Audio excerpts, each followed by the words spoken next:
Hello, everybody. Nice to see you.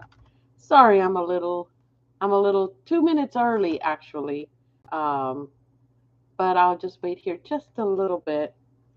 I am going to write down today's mantra, and it's wonderful to start the week with a powerful mantra.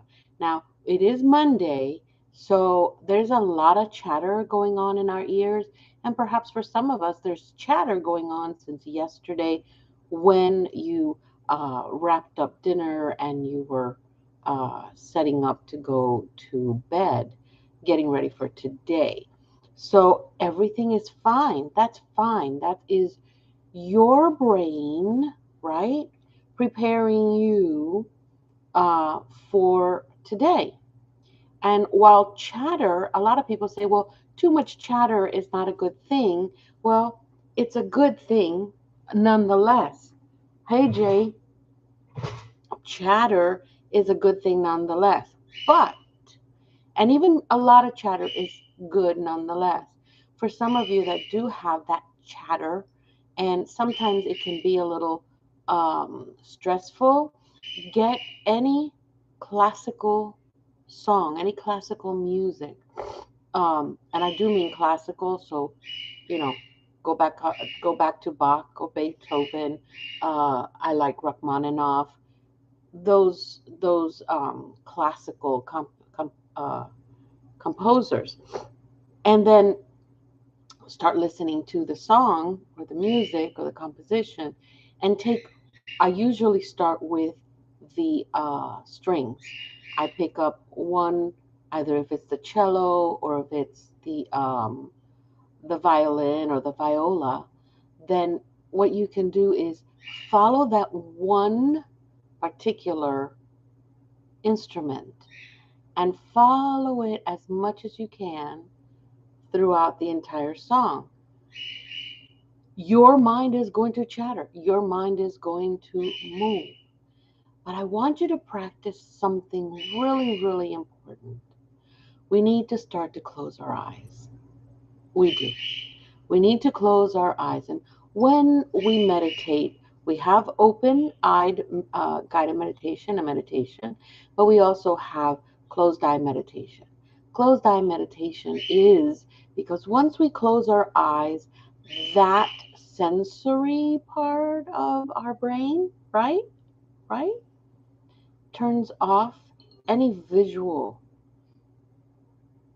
interruptions or visual entertainment. But when we close our eyes, something happens in our brain and in our heart because we set that intention. When our brain and our hearts both come together to do a job, in this case, it would be let's work on a mantra. There's this thing called coherence. Now, for the shaman, there's going to be also further coherence with the heartbeat of Pachamama and the heartbeat of the universe, right? Because we do move into altered states and we do receive and we do connect to that. Whether you use psychotropics or you don't, it doesn't matter. It's still going to work depending on your level of enlightenment and wisdom. But when you close your eyes, what you're doing is you're moving away or diminishing the entertainment that's going to come in here and make our brains move. So, someone's knocking at the door. Let's see. I'll be right back. Sorry about that, guys, but I wasn't expecting anyone.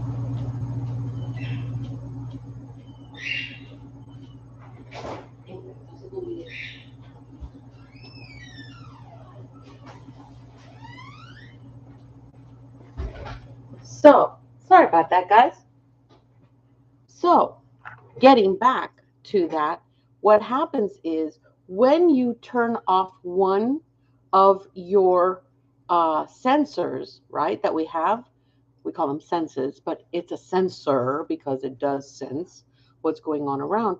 What happens then is you open up another type of sense, and it's a sense of connection to something out there, right? So when you close your eyes and you're doing your meditation, something else is really happening in the background.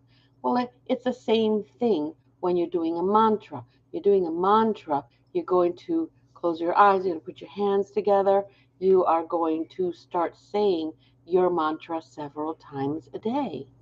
And then that is actually when you're closing your eyes, you are kind of making some kind of connection, right? But it's still a connection until you get to that point where everything that you desire and you put in a mantra, then all of a sudden it carries that energy, that intention, and then it just grows and grows all around you. Those negative photons turn to positive photons, and the universe begins to conspire to do what? To make it happen for you. Because the universe doesn't judge us. Whatever it is we ask, we're going to receive. That's why there's always that little guy here on your shoulder says, be careful what you wish for. Yeah, because it's non-judgmental, like we're supposed to be, right? Okay, so today's mantra is going to be very, very, very simple. Everything, let me write it down. Everything I desire will be conspired by the universe with love. Well, with its love language. What is a love language? What is a love language? We need to learn. We need to, let me put this down. Everything I desire will be conspired by the universe with its love language. What is love language? Love language is the language that you use to show love, right? Well, you got to think about what your love language is. Mine is cooking for people. I show my love language to cook for people because cooking for me is a de-stressor. Cooking for me allows me to bring in Reiki into the foods for the right nourishment, um, to go into people's bodies. Cooking for me is what I learned from my mom, that it meant that she loved me. Of course, now getting older, I know cooking the right foods is a love language. But there are other love languages that you do and that you have.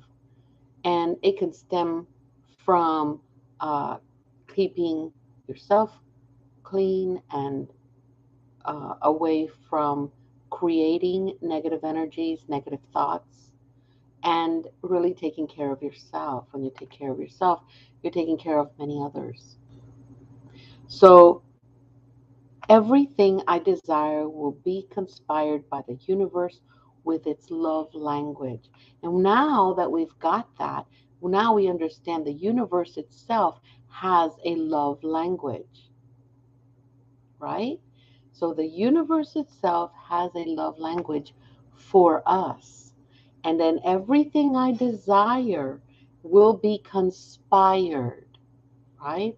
We manifest it, will be a thought in the universe. It will be happening, but with its love language. So the universe is going to find within its own syntax of love how it's going to bring the things that we desire, that it doesn't hurt anyone, and that it keeps us on our path or perhaps enhances our path. But now we have to, because everything has to be perfectly explained, right? Now we're going to add with joy, ease, and grace. Why are we adding that energy into our mantra? Well, we're adding that energy into our mantra because we want to receive joy in the process of receiving our desire. We want to receive ease and experience ease in the way that we receive that desire. And that's important because what we're trying to do is we're trying to move away anything, any distraction, anything that would not make it easy for our desires to come into fruition. And then we have grace. Absolutely, grace. I don't even have to explain that to anybody. So, today's mantra, and thank you for putting it all together with me because this is really important to learn how to make mantras. Everything I desire will be conspired by the universe with its love language, its own love language. And yes, it does exist with ease, with joy, ease, and grace. Thank you very much for joining me on Monday Mantra. I hope to see you tomorrow for Tuesday or Intuitive Tuesday. Um, it'll be half an hour. And then Wednesday, we have the midweek Reiki or energy healing event to help you through the rest of the week. Thursday, we have guided meditation, and Fridays, we have a full hour of readings, tarot readings. And it also has to do with, I also add in some intuition, connecting with you and your guides. Yay! Thank you, Jay. I hope you guys have a great day. Today is going to be filled with a lot of tackling of things to do for myself, and that's why this is what am I going to desire today to get through today with joy, ease, and grace, and still receive from the universe those things that I desire. Will it work? Been doing it for 30 years. Thank you. Have a beautiful day.